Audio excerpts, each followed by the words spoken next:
Mga kwento ni Felmo.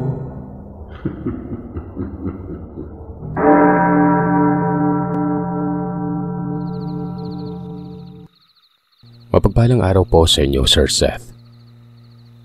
Tawagin niyo na lamang po ako sa pangalang Alvin, taga-Kawayan, Masbate. Ang kwentong ibabahagi ko ay patungkol sa lolo Clarito ko. Actually, kamakailan ko lang din nalaman na may karanasan pala ito. Buong detalye niya itong ibinigay. Sinabi ko kasi sa kanya na isusulat ko ito gaya ng mga sender na nagbahagi dito sa channel mo. Sino ba naman mag-aakala na isa sa mga miyembro ng pamilya namin ay may nadaanang katatakutan? Nakikinig lang ako noon sa channel na ito. Tanghali, at napansin kong katabi ko na pala si Lolo. Doon ay sinabi niyang kung hindi ko daw na itatanong, may mas nakakatakot pa siyang kwento at personal na karanasan niya ito.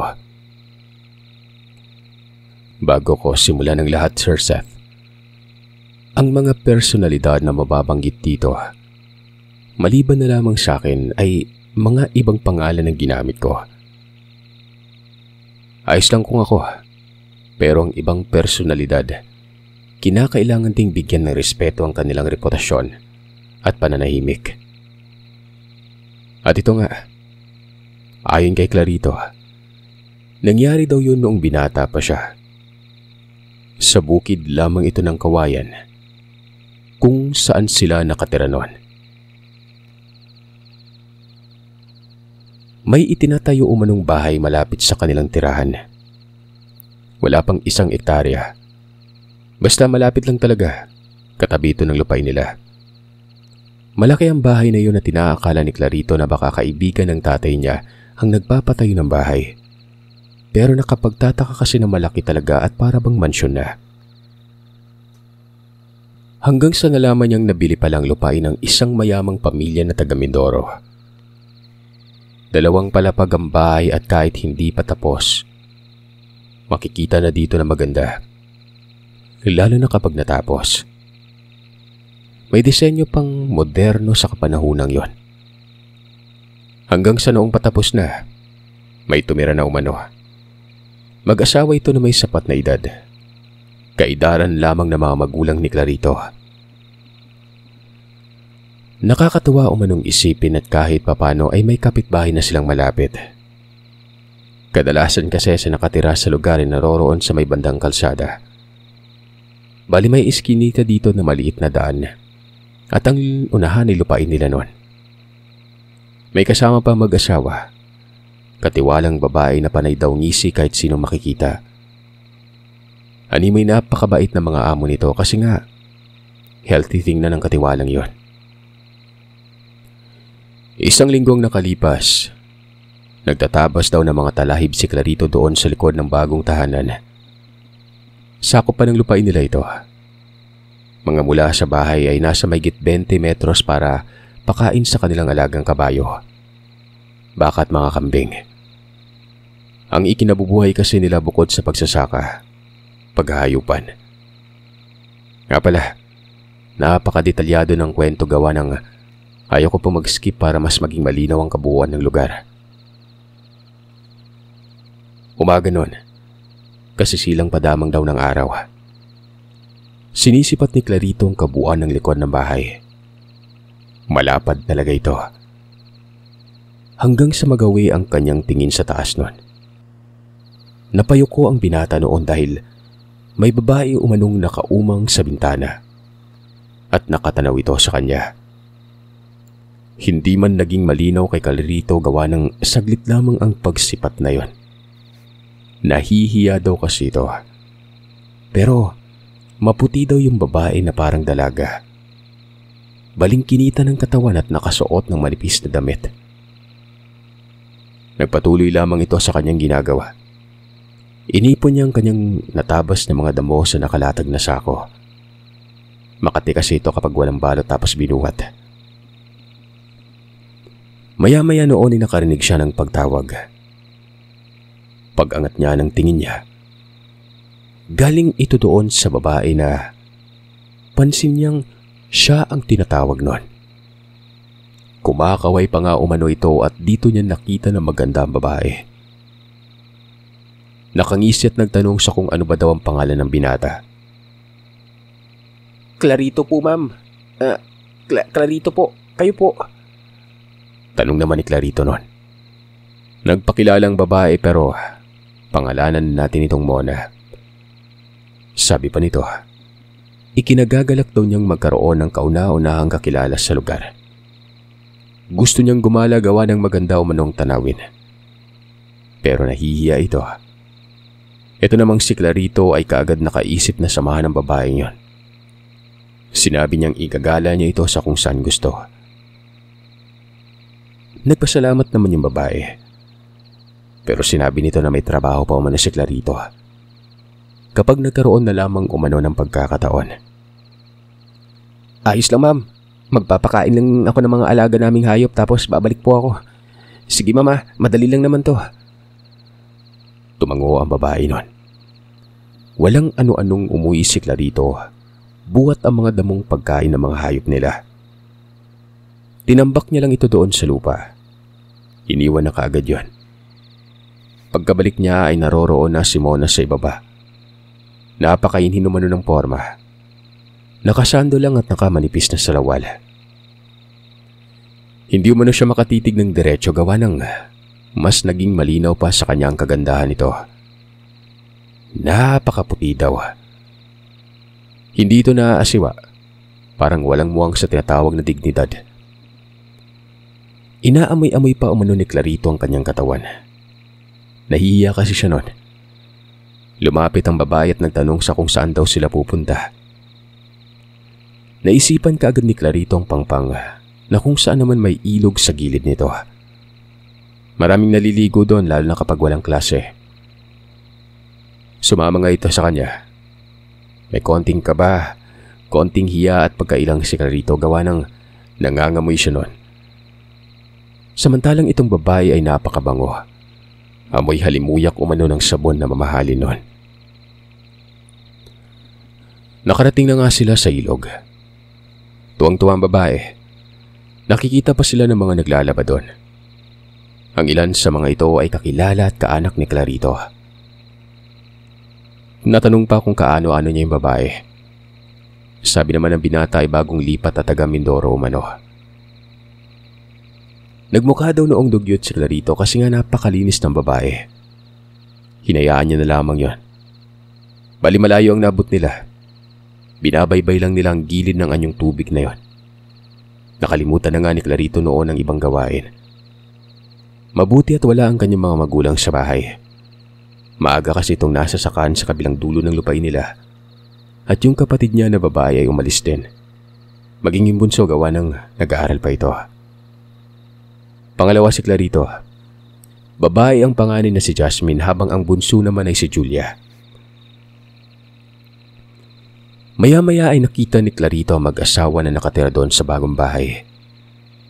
Para bang galit ang mga ito na papalapit sa kanila.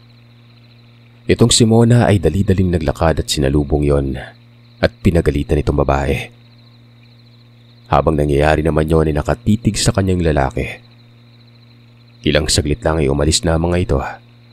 Pauwi sa tirahan nila. Hiyang-hiya si Clarito gawa ng baka iniisip ng mga yon na hinimok niya si Mona. Tingin niya sa mga ito ay magulang ng babae. Napagsabihan pa nga si Clarito noon ang kaanak nilang napadaan kung bakit kasi ginala ang dalaga sa malayo. Baguhan pa naman umano ang mga ito at syempre, natural lang na medyo nangangapa pa sa mga tao sa paligid. Yung babae naman yung nag-aya. Hindi ko naman alam na hindi pala yung nagpaalam sa mga magulang niya eh. Makauwi na nga lang. Ayun, umuwi na umano si Clarito. Pero nang makarating sa bahay, naroroon naman ang lalaki. Pangalanan natin itong Mang Simon. Habang yung babae naman ay si Aling Teresa. Hindi alam ni Clarito kung anong sasabihin. Naisipan niya pa nga noong kumabig patungo sa likod ng bahay pero para hindi magalit lalo hinarap niya na lang talaga itong si Mang Simon. Akala niya isesermonan siya noon pero maamo naman ang mukha nung bumungad na siya dito. Sabi ni Mang Simon, iwasan daw si Mona. Huwag daw maniwala dito, tsaka huwag makipagkaibigan. Napabusangot ang mukha ni Clarito. Nagtanong naman ito kung bakit pero huwag mo nalang alamin, iho. Pasensya na pero ang inaalala ko lang ay ikaw. Nalingat talaga kami. Nagkagulo sa bahay nang mawala siya. Mabuti na lang at may nakapagsabi na kasama mo daw yung anak namin patungong ilog. Yun lang . Sige, aalis na ako. Napatulala si Clarito. Takang-taka ito kung bakit pinagsabihan siya ng gano'n ni Mang Simon. Para kasing lumalabas sa mano na masamang tao itong si Mona. Anak nga yan ng mag-asawa.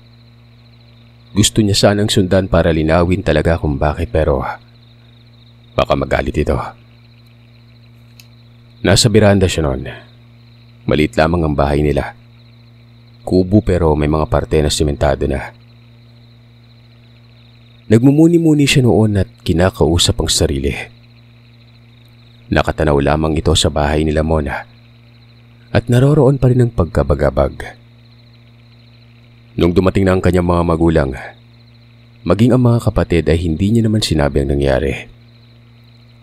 Sinarili niya lang ito. Napag-uusapan ng mga itong patungkol sa bagong lipat nun. May anak ko manong napakaganda, pero mukhang strikto mga magulang. Ito na rin ay ayon sa narinig nila sa merkado gawa ng hindi umano namamansin. Habang nakikinig si Clarito ay napapailing na lamang siya ron. Walang kaalam-alam ang kanyang mga magulang na may mas malalim pa siyang nalalaman patungkol sa pamilyang ito. Sa mga sumunod na araw ay pasipat-sipat lagi si Clarito sa bahay. Ganun pa rin, habang nagtatabas ito ng mga maipapakain sa mga alaga. Pero hindi katulad ng dati. Nakasaraw man ang bintana. Na sa tingin niya ay silid ng dalaga. Hanggang sa isang hapon, nung nakawala ang alagang kabayo napadako ito sa gilid ng tirahan nila Mona. Para bang sinadya ng tadhana o manugawa ng kating-kati na si Clarito at gusto niyang makita ang babae noon. Nakuha niya ang kabayo, pero sinadya niyang pumuslit ng matagal. Kunwari pa siya noon hanggang sa malibot niyang kabuuan ng bahay. Bukas naman ang bintana, gawa sa jalousie, at may ibang gawang salamin na may frame na bakal. Nakikita niya mga tao sa loob. Abala ang mga ito sa kung anong ginagawa. Hindi siya napapansin ng mga ito kung kaya naman sinasamantala niya ang pagkakataong yon. Hanggang sa hindi pa nakontento at hinanap niya talaga ang babae. Matagal siyang nakatambay sa isang banda at inabutan na lamang siya ng gabi noon.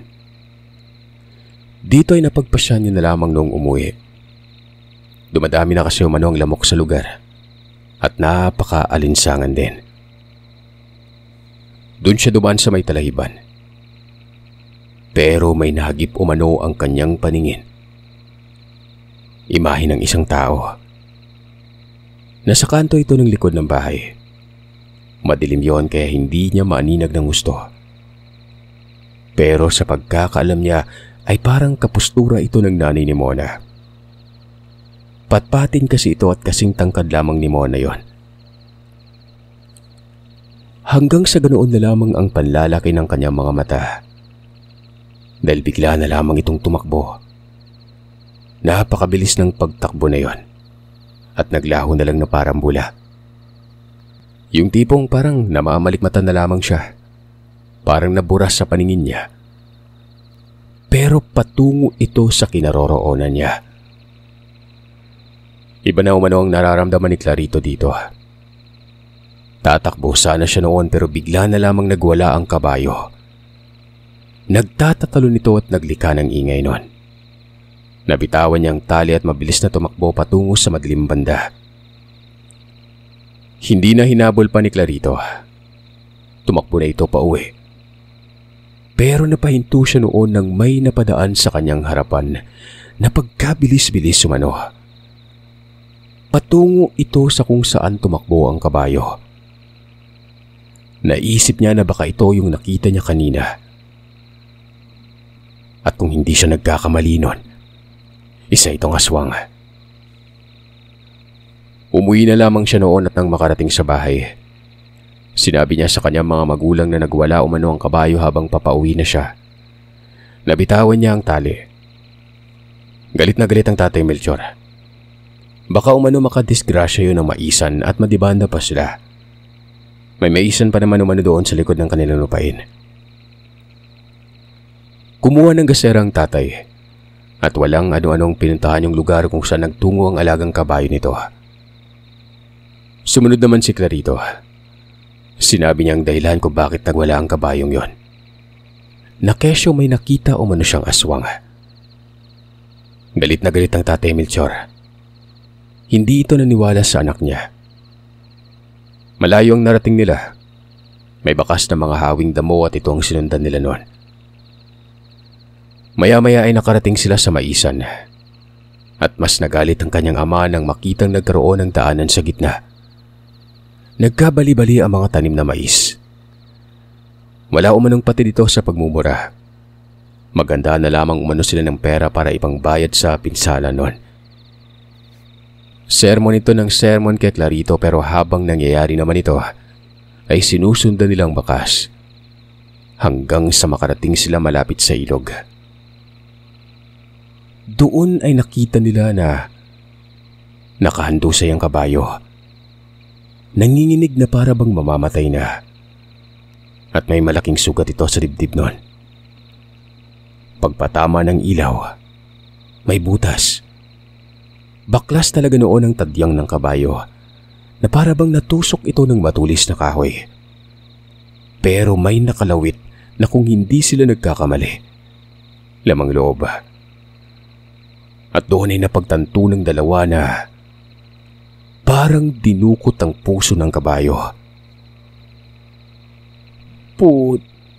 Ano kayang bay gawa nito? Totoo ba yung sinabi mo, Clarito, na may aswang? Pamanan to ng tatay ko eh. Sinabi ko naman na sa inyo, tay. Pinagalitan niyo pa ako. Doon ko po nakita sa may gilid ng bahay ng bagong lipat. Baka aswang yung nakatira doon, tay. Walang hiyang yan. Baka aswang nga. Pero huwag tayo magbintang kaagad. Kasi nga noon pa may aswang na talaga dito. Bakit ka ba kasi naroroon? Anong ginagawa mo? Nagpapapansin ka sa babae. Di ka pa nga nagpapatuli eh. Hindi nakakibos sa Clarito noon. Napapansin na kasi siya ng tatay niya noon na natatagalan na sa pagtatabas ng damo. Na nahuli na nga siya nakasilay sa bahay. Nasermonan pero walang kadala-dala noon. Patuloy umano sa pagmumura ang kanyang ama. Hinagilap ang lugar. Sinundan ng bakas ng dugo. Nakabuntot naman sa mga puntong ito si Clarito. Naglakad na sila sa pinakaliblib na banda. Hanggang sa napahinto silang mag-ama sa isang puno ng tugas. May imahe sa unahan na parabang nakapatong sa isang mababang sanga. Baka yan na siguro yun, tay. Tao. Ilayo niyo po yung gasira sa mukha ko, tay. Parang yan na nga. Huwag kang susunod Tatanggain ko. Walang ano-anong naglakad umano ang Tatay Melchor palapit pero hindi napigilan noon si Clarito. Sumunod talaga ito. May 3 dipa na lamang umano ang layo. Doon nila nakita ng malinaw ang itsura noon. Napakaitim. Nagbabaga ang mga mata at may matutulis na mga ngipin.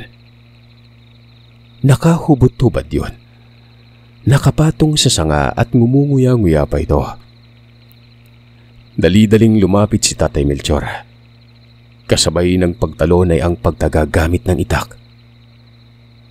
Namatay ang ilaw ng gasera. Pagkabalik ng sinde ay wala na doon ang nilalang na yon. Dapat binigay mo sa akin yung gasera, tay. Excited kay.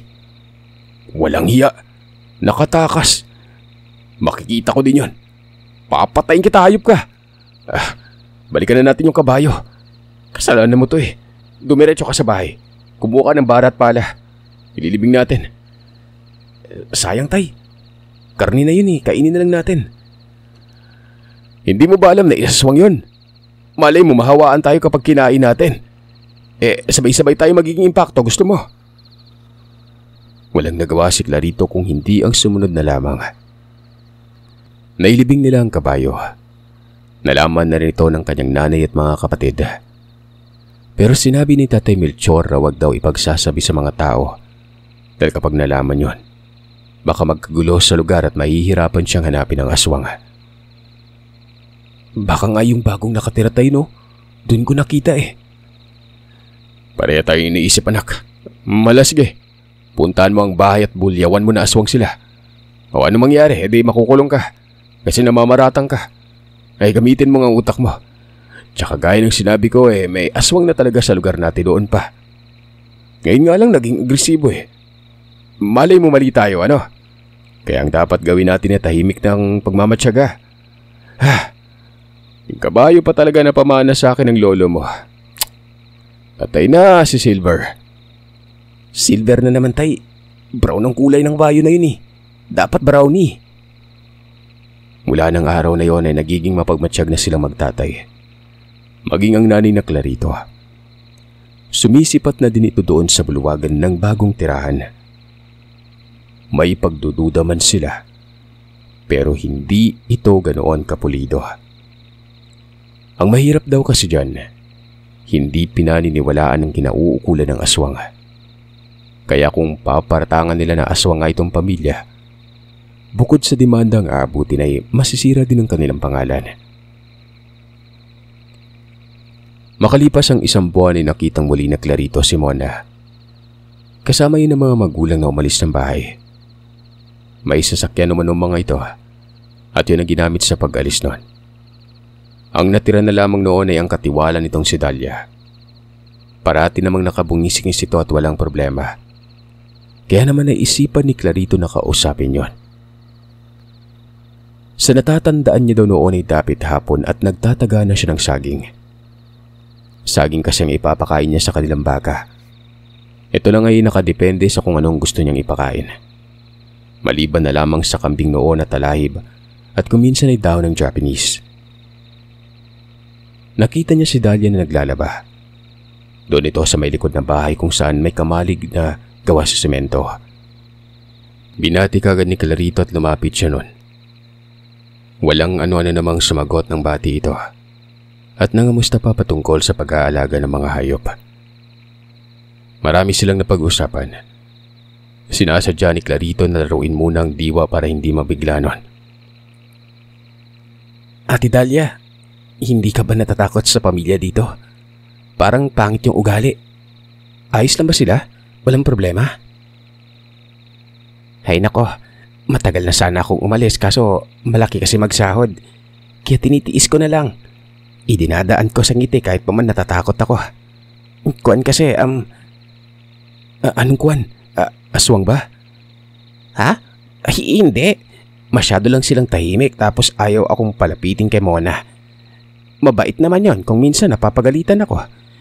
Hindi ko alam basta may parte sa bahay na ito na ayaw nilang ipasilip sa akin.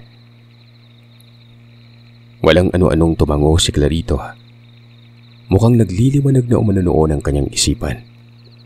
Pero parang may kulang. Nagpatuloy ito sa pagtatanong.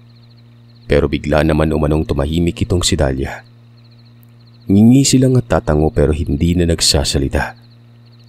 Para bang may sa pagkasaltik sa alimpatakan umano. Umalis na lamang siya noon. Nagpaalam naman ito ng malumanay nang hindi mag-isip ng iba si Dalia. Kinabukasan, hindi napapakali si Clarito. Kating-kate ang kanyang mga paa at gusto niya na talagang malaman ang lahat noon. Naisipan niya nga noon ang kumprontahin na lamang ang mga ito. Tapos kapag nagkagulo, lalayas daw siya sa lugar. Dahil sa pagiging aligaga ay naisipan na lamang noon ni Clarito na dalhin ng 2 baka doon malapit sa may pangpang. Ang hindi niya inaasahan, makikita niya si Mona. Gaya ng sinabi ko, itong pangpang na ito may ilog. Umaga, kasisilang pa lamang ng araw at kakatali pa lamang niya sa mga alaga. Tinamad kasi siya noong maghakot ng damo kung kaya ipinastol niya na lamang ang mga ito. May tumawag sa pangalan niya at ganoon na lamang ang panlalaki ng kanyang mga mata. Nasa ilog si Mona, naliligo. Yung iniisip niyang masama ang babae ay naglaho na lamang bigla nang makita niya ang katawan na umaalindog talaga noon. Manipis ang damit na suot. Parang ang walang suot kasi nga, bakat na bakat ang katawan. Napayuko si Clarito. Lumapit naman sa kanyang babae. Hindi niya alam ang sasabihin nun. Hindi niya rin kasi inaasahan ito. Maya-maya ay nagsalita umano itong si Mona. Humingi ito ng tawad sa ugali ng kanyang mga magulang. Dito na nagbalik sa isip ng binata ang aswang. Walang ano-anong tinitigan niya ito sa mga mata. May nakapagsabi kasi na sa mata daw malalaman kung aswang bang isang tao. Kung hindi baliktad ang refleksyon, magiging dalawa ang imahe ng sarili mo dito. Pero normal naman umano. Napangiti pa nga si Mona at kitang-kita niya ang pagtataka nito. Dineretsyo niya na lang. Wala nang paligoy-ligoy pa. Habang nakabusangot ang mukha nun. Nung isang buwan may nangyari, Mona. May nakita po akong aswang sa likod ng bahay niyo. Pinatay yung alaga ng kabayo namin. Aswang po ba kayo? Hindi kagad nakapagsalita si Mona. Para umanong napapaisip ito. Hindi ito makasagot kaagad. Hanggang sa walang ano-ano. Inamin ni Mona na ang nanay niya ang aswang. Kaya umano ayaw niyang tumambay sa bahay. At kapag umaalis naman siya ay hinahanap nila ito at baka ipagsabi daw ni Mona ang kung anong meron sa pamilya nila. Doon din sinabi ni Mona na malakas ang kutob niya na ang sarili niyang ina ang pumatay sa alaga ni Clarito. Kabilin-bilinan ni Mona dito kay Clarito na huwag ipagsabi. Napatulala na lamang umano si Clarito. Ramdam niyang nagsasabi ng totoo si Mona. Kung sa bagay, kapusturang nga naman ng nanay niya yung aswang. Pero parang si Mona din kasi gawa ng parang magkakahawig lamang sila. Pero dahil nagpaliwanag ito, kung kaya naman doon na sa nanay ng dalaga ang simpatsya noon ni Clarito. Medyo maselan at mukhang hindi daw talaga maganda kapag ipagsabi ito. Dumagdag pa si Mona. Sinabi nitong mapagkakatiwalaan ba umano si Clarito. Ay naman sa binata, mapagkakatiwalaan siya noon. Kahit papanay alam niya na kung sino ang salarin at masaya siya dahil hindi aswang si Mona. Maya-maya ay nagpaalam si Mona sa kanya. Uuwi na daw ito. Kapag naabutan ng tanghali ay dadating na daw ang kanyang mga magulang noon. Umalis daw kasi ang mga yon kung kaya malaya siyang nakakagala. Kahapon pa umalis sa mga ito. Napakunot na mukha si Clarito. Papanong nakikita niya si Mona ngayon alam niyang kasama ito kahapon sa pag-alis. Akala niya ngayon nakauwi na mga magulang gawangang naroroon ng dalaga pero si Mona na rin ang nagsabi na hindi pa umuwi ang mga yon. Sinabi niya talaga ito sa dilag na napansin niya na kasama ito pero sinabi ng dalaga na baka nalingat lang si Clarito. Naroroon umano siya at hindi sumama. Ayaw siyang pasamahin. At yun, nagpaalam ito kay Clarito na talagang uuwi na siya noon. Walang ano-ano ay dinikit umano ni Mona ang mukha niya kay Clarito noon. Halos magkahalik na silang dalawa. Maya-maya ay saka pa lamang ito naglakad pa uwi. Nanigas umano ang katawan ni Clarito. Para umanong pako na nakatindig yon. Napakabango daw ni Mona. Pero may amoy ang bibig nito na parang bulok na mga ngipin. Hindi nakagalaw si Clarito. Hanggang sa pagsipat niya sa babae, wala na ito doon. Nagtaka siya. Sobrang bilis namang naglaho. Dapat ay makikita niya pa ito habang papauwi pero inisip niya na lang na baka tumakbo pa uwi yon. Habang nakatambay sa gilid ng ilog, bigla umanong nagkasigawan sa ibabaw banda ng pangpang. May mga bahay doon. Hindi naman ganoon kataas ang pangpang na ito. Walang ano-anong nakiusisa kagad ang binata. May daanan sa unahan. Pagkabungad niya sa bandang itaas, may 4 na kambing na patay. Pinagkakaguluhan ng mga tao yon. Bukas ang dibdib at kitang-kita niyang wala ng puso ang mga ito. Ultimong ang mga bituka ng mga hayop na yon. Nakakalat.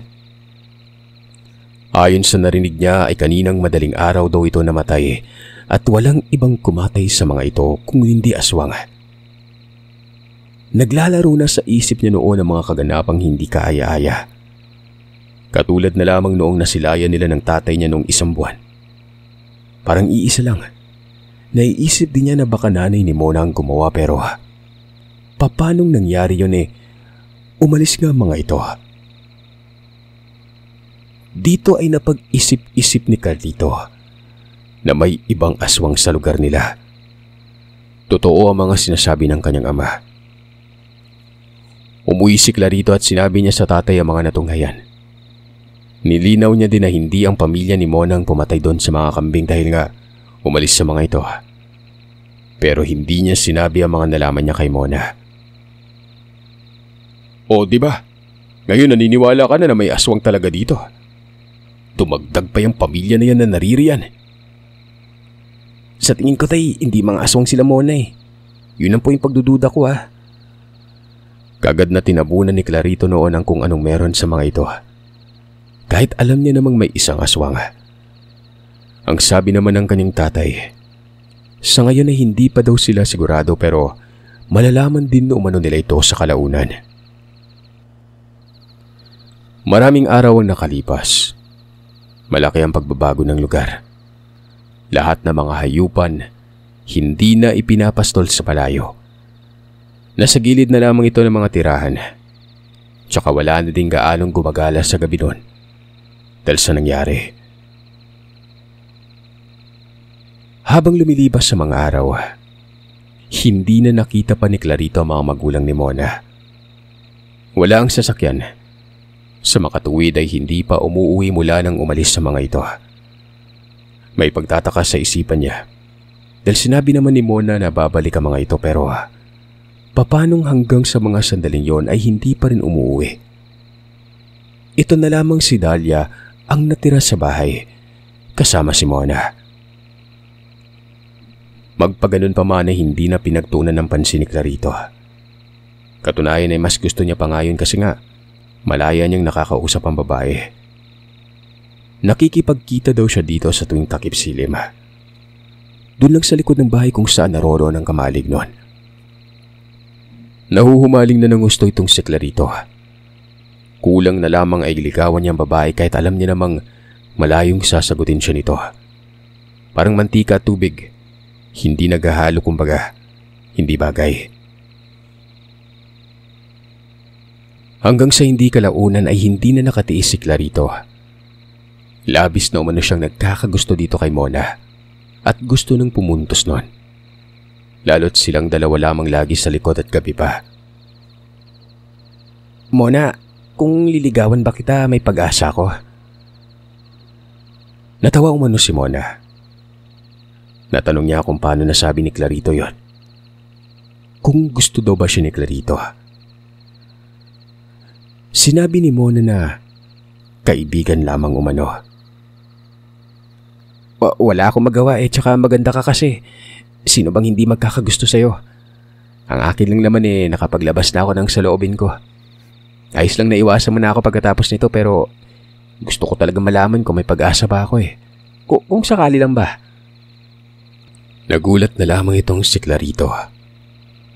Nang sabihin ni Mona na ano pa bang ginagawa ni Clarito noon. Naroroon na sila.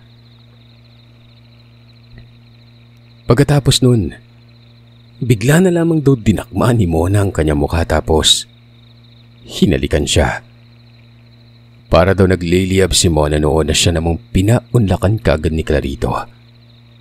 Malakas daw makalapa, para bang buong bibig niya ay kakainin. Nadadali pa nga umano pati ang ilong niya noon. Pero naudlot ito nang biglang dumating si Dahlia. May dala yung labahin. Pinandilatan ng mga mata ni Mona na para bang pinapaalis yon. At habang nangyayari naman ito ay nakatitig kay Clarito ang katiwala. Hindi ito umalis. Nagtuloy-tuloy ito ng lapit at sa harapan nila naglaba. Tumayo si Mona at walang imik itong naglakad papasok ng bahay. Gabi na nun at nakaw lang ang pagtungo ni Clarito sa lugar. Kumbaga tumakas lamang ito nang hindi alam ng kanyang mga magulang. Ito ang laging ginagawa ng binata para lang magkaroon ng pagkakataon na makausap ang babae.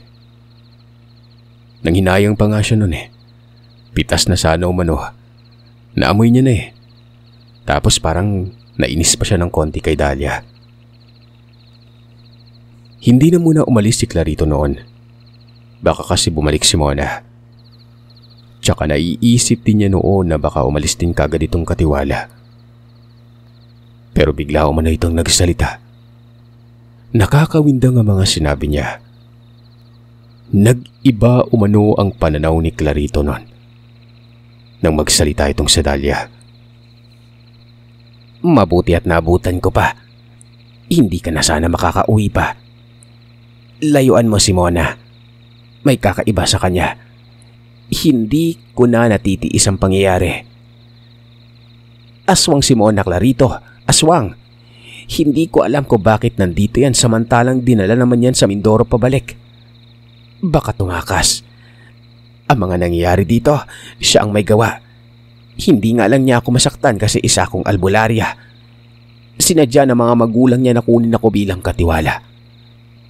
Pwede ko siyang patayin pero amo ko pa rin siya. Nagpipigil lamang ako. Minsan talaga hindi ko talaga naaaktuhan. Kabisado niya na kasing ginagawa ko sa araw-araw.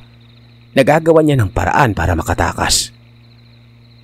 Umuwi ka na sa inyo. Huwag kang lalapit kay Mona kasi anumang oras, pwede kanyang patayin. Alam mo ba kung bakit? Marami na yang napatay. 6 na. Kasing edad mo. Yang si Mona, hindi talaga yan anak nila Sir at Ma'am. Kapatid yan ni Ma'am. Ang mga anak nilang totoo nasa Mindoro. Pinalabas lang na anak kasi hindi tumatanda. Napasukas si Clarito noon sa pagkabigla. Para ba umanong sasabog ang ulo sa mga nalaman. Si Mona ang aswang. Nakipaghalikan pa siya dito. Kaya pala parang kakainin niyang bibig na Clarito. At parang matulis nga umano ang mga ngipin nito. Napasarap daw kaya hindi niya na inalintana pa. Pero dama ni Clarito na talagang gigil na gigil si Mona noon. At may konting lakas. Umuwi ang binata noon. Habang naglalakad ay bigla na lamang napatalon nito sa gulat. Dahil bigla na lamang kumarang sa kanya si Mona sa daan. Kitang-kita nito kung paano yun nagpapalit sa anyong aswang. Naghubad pa ito ng damit. Halika, Clarito. Tapusin natin yung kanina. Kating-kating na kasi ako. Tumakbo si Clarito ng walang pag-aalinlangan. Hinabol siya ni Mona. Nagsisisigaw ito noon. Hanggang sa narinig siguro ito ni Tatay Melchor kung kaya lumabas ito ng bahay. Tinawag ni Clarito at sinabing hinahabol daw siya ng aswang. Sinalubong siya noon ng Tatay Melchor. Yung nanay niya naman at mga kapatid naroroon sa biranda. Tay! Si Mona! Si Mona yung aswang, Tay! Papatay niya ako! Papatay niya ako, Tay! Yung nakita nating aswang na nasa kahoy. Siya po yun! Siya yun! Hindi nagsalita ang kanyang ama. Pinapasok ng bahay ang binata. Tinungo ang tahanan ni Mona at may dala itong itak. Sumisigaw ang kanyang nanay noon. Ang ate niya ay sumunod at may bitbit din na itak. Dinig na dinig mo nila mula sa bahay ang pagsisisigaw ni Tatay Melchor na aswang si Mona. Matagal ang pagsisisigaw na yon hanggang sa nagkaroon ng katahimikan. Ilang mga sandali ay bumalik na ang kanyang ama at ate. Nakausap daw nila ang katiwala. Tumakas si Mona. Baka bumalik ito. Saka pa lamang daw mag-aabiso si Dahlia noon. Kinabukasan, nagtungo silang lahat sa bahay na yon. Kasi silang pa lamang ng araw, pinapasok naman sila ng katiwala at pinagalugad talagang buong bahay. Wala si Mona. Ayon kay Dahlia ay inaantay niya ring bumalik at tutuluyan niya na lamang gawa ng sobrang perwisyo na ito. Hindi sila pinauwi ni Dahlia. Gusto nitong magpasama na antayin si Mona noon para may makakatulong siya sa paghuli dito. Hanggang sa dumating na lamang bigla si Mang Simon at Aling Teresa. Nagulat pa ang mga ito nang makitang pamilya. Nagpaliwanag naman si Dahlia sa kung anong nangyari. Dito, nalaman nila na tumakas talaga si Mona. Habang nasa isang pasilidad sila noon sa may pantalan patungong Mindoro, nawala na lamang daw bigla si Mona. Nakatali daw ito pero nakatakas. Kaya sila hindi umuwi kasi nga hinanap nila ito sa lugar pero wala silang nakitang Mona. Hanggang sa umuwi na lamang ito at yun nga, nalaman na lamang nila kung anong nangyari. Sa makatuwid ay bumalik pala si Mona sa bahay at namirwisyo. Noon daw ay nakakaya ni Dahlia na hadlangan ito pero ngayon, matalino na umano. Ayon kay Mang Simon ay patayin na lamang daw ito kahit pa kapatid yun ni Aling Teresa. Pumayag din naman ang asawa. Inabangan daw nila buong gabi maging sa mga sumunod na araw. Hanggang sa bumalik itong si Mona. At walang ano-ano'y pinatay daw kaagad ni Dahlia yon. Kamay lang ang ginamit. Inihipan lamang ang kamay sabay sakal kay Mona. At tumirik na lang ang mga mata nito. Nakakamangha umano ang katiwala. Sobrang biyasa pala daw ito ayon sa tatay ni Clarito. Hindi ito pipitsuging albularyo.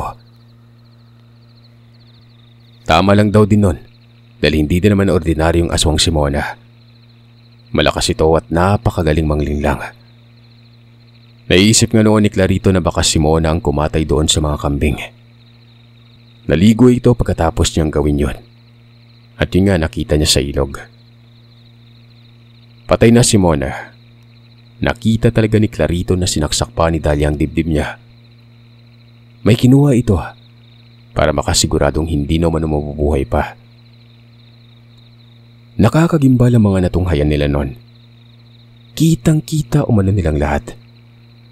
Magpaganon pa man ay nakiusap itong mag-asawa na wag na lamang ipagsabi sa iba. Para kahit papano hindi sila katakutan. Tumango naman ang Tatay Melchor. Wala umanong problema basta wala ng aswang. Siguro, meron pa pero hindi daw katulad ni Mona na ganun kabagsik. Napapailing na lamang si Clarito. Hanggang sa ngayon ay kinikilabutan pa umano siya sa tuwing naaalala niya ang lahat nun. Tungkol sa dayo na bagong lipat sa kanilang lugar.